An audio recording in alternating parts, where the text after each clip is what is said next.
ఆయన భారతీయ జనతా పార్టీ జాతీయ స్థాయి ఇప్పటిదాకా మీరు ప్రాంతీయ పార్టీల కాన్సెప్ట్ చూస్తున్నారు, భారతీయ జనతా పార్టీ మద్దతు ఇస్తుంది మీకు అని ప్రకటించారు. అక్కడతో రాజకీయం మళ్ళీ కొత్త మలుపు తిరిగింది.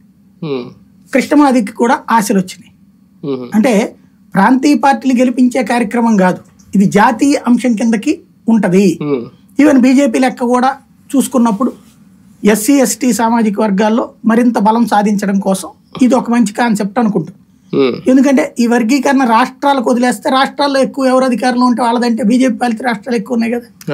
ఇప్పుడు 18 దాకా బీజేపీ ఎన్డీఏ భాగస్వామ్య పక్షాలు ఉన్నాయి, 22 రాష్ట్రాలు అలాగే ఉన్నాయి, 18 ఆళ్లే సొంతగా ఉన్నటువంటి. కాబట్టి ఆ రూట్లోకి వెళ్ళాలన్నటువంటి కాన్సెప్ట్ దగ్గరికి వచ్చారు. అందులో భాగంగా వర్గీకరణ అన్నటువంటి దానికి స్వయంగా మందకృష్ణ మాదిగ ప్రోగ్రాంకి నరేంద్ర మోడీ రావడం, వచ్చి మద్దతు ప్రకటించడం, అక్కడతో వదిలేయకుండా మోడీ ప్రభుత్వం సుప్రీంకోర్టుకి అప్పీల్ చేసింది. దీన్ని మీరు రాజ్యాంగ ధర్మాసనం దాని మీద రివ్యూకి వెళ్ళారు. అప్పుడు 5 ధర్మాసనం ఇచ్చారు, దీన్ని 7 ధర్మాసనంతో చూడండి అని చెప్పి అడిగారు. అడిగితే అది ఏళ్ల తరబడి అట్లా పెండింగ్ లోనే ఉండిపోయింది. ఆ తీర్పు వచ్చిన తర్వాత ఇన్ని సంవత్సరాలు పెండింగ్ లో ఉంది. దాని మీద మీరు మూవ్ అవ్వండి అని చెప్పి అడిగింది. అప్పుడు ఓకే అంది, కానీ ఎలక్షన్స్ దృష్టిలో పెట్టుకుని అది ఆగిపోయింది. కోర్టు వాదనలు పూర్తయిపోయినాయి. తర్వాత ఎలక్షన్స్ అయిపోయిన తర్వాత మళ్ళీ కేంద్రాన్ని అడిగారు.